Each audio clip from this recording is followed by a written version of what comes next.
Shalom, Assalamualaikum warahmatullahi wabarakatuh. Om Swastiastu, Namo Buddhaya, Salam Kebajikan. Kami dari kelompok 4. Perkenalkan, nama saya Putri Kurnia Aureka Sumayo dengan NIM 2214201141 dari kelas A5 Keperawatan semester 2. Perkenalkan, nama saya Relina Adipati.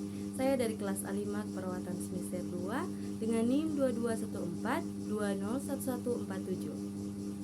Pada video kali ini kami akan menjelaskan tentang cara pemberian obat melalui intravena. Namun sebelum itu saya akan menjelaskan tentang 7 benar pemberian obat.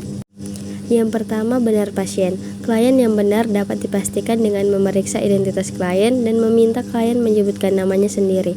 Sebelum obat diberikan, identitas pasien harus diperiksa atau papan identitas di tempat tidur, gelang identitas, atau ditanyakan langsung kepada pasien atau keluarganya. Jika pasien tidak sanggup merespon secara verbal, respon non-verbal dapat dipakai, misalnya pasien mengangguk. Jika pasien tidak sanggup mengidentifikasi diri akibat gangguan mental atau kesadaran, harus dicari cara identifikasi yang lain seperti menanyakan langsung kepada keluarganya. Bayi harus selalu diidentifikasi dari gelang identitasnya.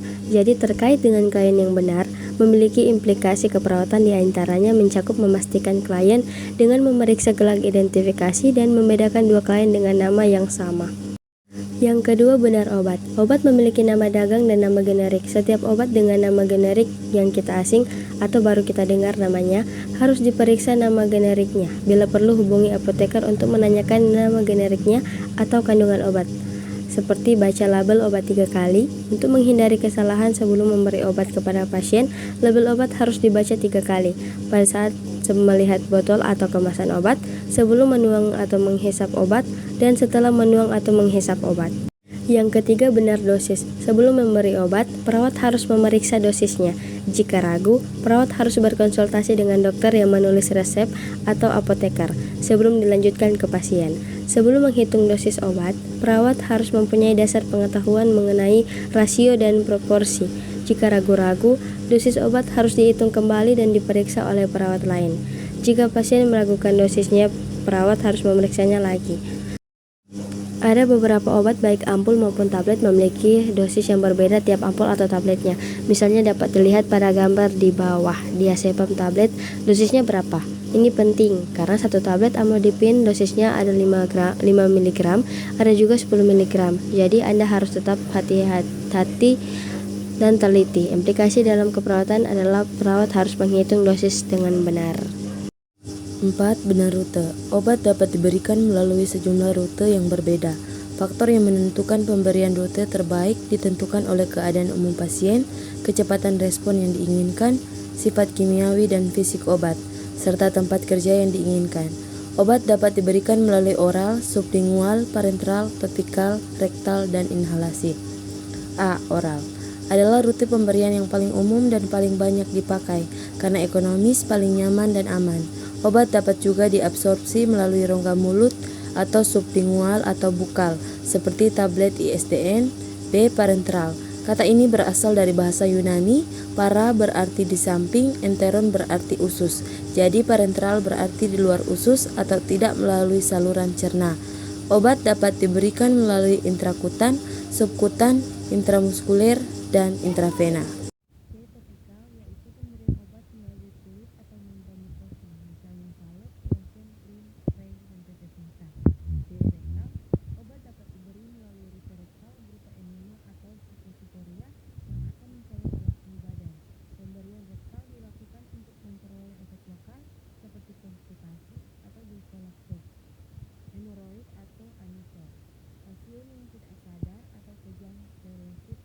Pemberian obat melalui rektal memiliki efek yang lebih cepat dibandingkan pemberian obat dalam bentuk oral.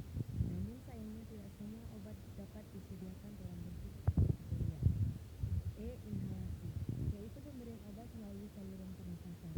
Saluran nafas memiliki epitel untuk absorpsi yang sangat luas. Dengan demikian berguna untuk pemberian obat secara lokal pada salurannya, misalnya salbutamol atau fentanyl. Kombifen berefek untuk asma atau dalam keadaan darurat misalnya terapi oksigen. 5. Benar waktu. Waktu yang benar adalah saat di mana obat yang diresepkan harus diberikan. Dosis obat harian diberikan pada waktu tertentu dalam sehari. seperti BID, atau 2 kali sehari, TID 3 kali sehari, atau KID 4 kali sehari, atau Q6H setiap 6 jam, sehingga kadar obat dalam plasma dapat dipertahankan. Jika obat mempunyai waktu paruh T/2 yang panjang, maka obat diberikan sekali sehari. Obat-obat dengan waktu paruh pendek diberikan beberapa kali sehari pada selang waktu yang tertentu. Beberapa obat diberikan sebelum makan, dan yang lainnya diberikan pada saat makan atau bersama makanan. Jika obat harus diminum sebelum makan, untuk memperoleh kadar yang diperlukan harus diberikan 1 jam sebelum makan. Ingat, dalam pemberian antibiotik yang tidak boleh diberikan bersama susu, produk susu karena kandungan kalsium dalam susu atau produk susu dapat membentuk senyawa kompleks dengan molekul obat sebelum obat tersebut diserap. Ada obat yang harus diminum setelah makan untuk menghindari iritasi yang berlebihan pada lambung, misalnya asam mefenamat. Yang keenam, benar dokumentasi. Sebagai suatu informasi yang tertulis, dokumentasi keperawatan merupakan media komunikasi yang efektif antar profesi dalam suatu tim pelayanan kesehatan pasien. Di samping itu, dokumentasi keperawatan bertujuan untuk perencanaan perawatan pasien sebagai indikator kualitas pelayanan kesehatan, sumber data untuk penelitian bagi pengembangan ilmu keperawatan, sebagai bahan bukti pertanggungjawaban dan pertanggunggugatan pelaksanaan asuhan keperawatan. Dokumentasi merupakan suatu metode untuk mengkomunikasikan suatu informasi yang berhubungan dengan manajemen pemeliharaan kesehatan, termasuk pemberian obat-obatan. Dokumentasi merupakan tulisan dan pencatatan suatu kegiatan atau aktivitas tertentu secara sah atau legal. Pendokumentasian asuhan keperawatan merupakan penulisan dan pencatatan yang dilakukan oleh perawat tentang informasi kesehatan klien, termasuk data pengkajian, diagnosa, perencanaan, implementasi, dan evaluasi keperawatan. Dalam hal terapi, setelah obat itu diberikan harus didokumentasikan dosis, rute, waktu, dan oleh siapa obat itu diberikan. Bila pasien menolak meminum obatnya atau obat itu tidak dapat diminum, harus dicatat alasannya dan dilaporkan. Yang ketujuh, benar pendidikan kesehatan perihal medikasi klien. Pasien harus mendapatkan informasi yang benar tentang obat yang akan diberikan sehingga tidak ada lagi kesalahan dalam pemberian obat. Perawat mempunyai tanggung jawab dalam melakukan pendidikan kesehatan pada pasien, keluarga, dan masyarakat luas. Baik, sebelum saya melakukan tindakan, saya akan menjelaskan tentang standar operasional prosedur atau SOP dalam pemberian obat melalui intravena. Yang pertama, kita wajib untuk mencuci tangan. Yang kedua, memakai handscoon.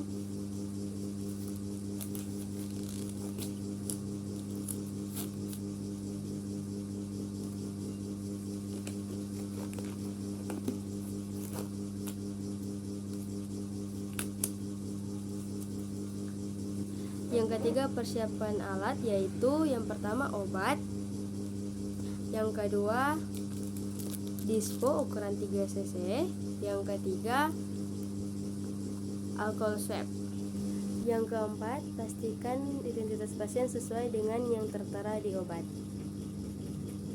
Baik Ibu, apakah benar dengan Ibu Relin? Ya, benar. Ibu, saya dengan Perawat Putri. Pada hari ini saya akan melakukan tindakan pemberian obat pada Ibu melalui intravena. Apakah Ibu bersedia? Ya, sedia. Mohon kerjasamanya ya Bu. Baik, sebelum saya memulai tindakan, saya akan menjelaskan sedikit tentang cara membuka speed. Ini speed 3 cc. Untuk teman-teman yang baru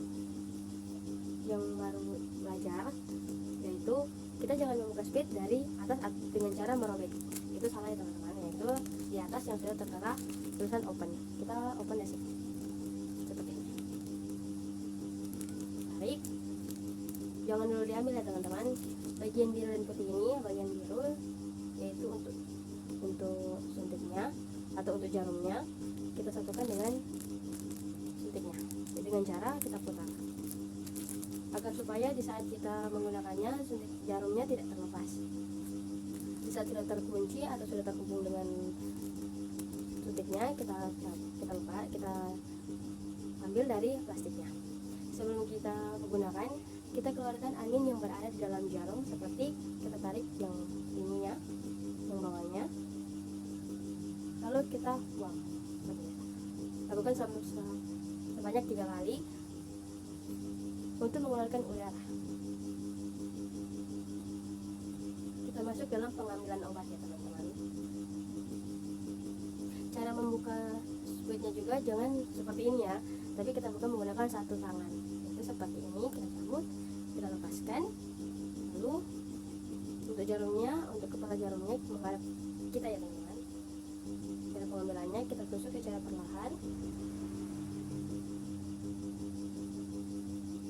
Lalu kita tarik sesuai dengan yang kita butuhkan.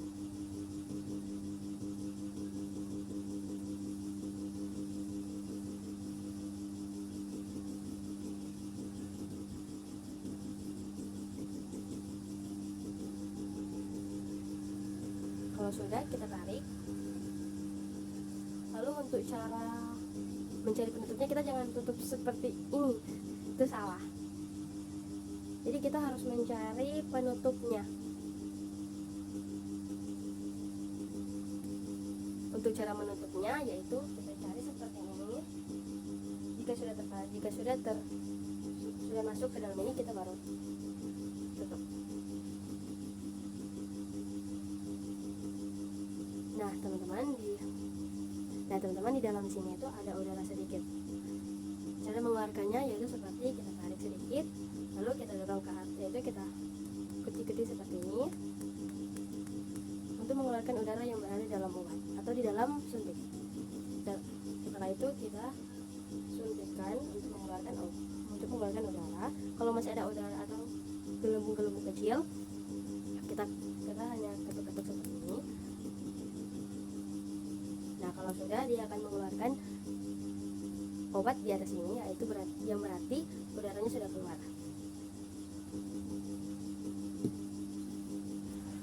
Nah, kita masuk ke dalam SOP penggunaan alkohol swab atau kapas alkohol. Sebelum kita memasukkan obat menggunakan jarum, kita harus mensterilkan tempat yang akan kita suntikan dengan menggunakan kapas alkohol ini. Caranya kita suntik seperti biasa. Lalu kita ambil. Alkohol swab ini digunakan yaitu hanya 1 kali swab ya teman-teman. Seperti ini. Setelah itu kita letakkan di bengkok atau di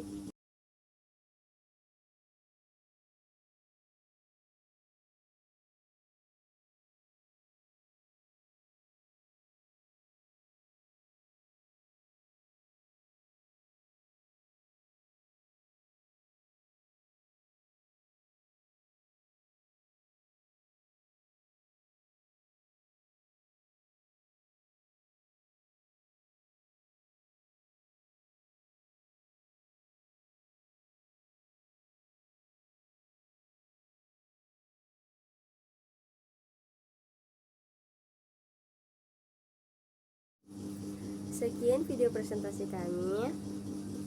Mohon maaf apabila ada kesalahan dalam pengucapan kata dan tempat. Terima kasih. Bye-bye.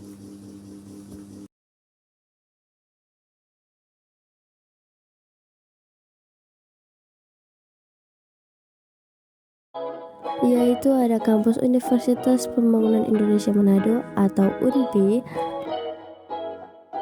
Kampus UNPI sendiri menyediakan banyak sekali fasilitas untuk para pelajar agar bisa membantu para pelajar dalam metode pembelajaran kampus merdeka.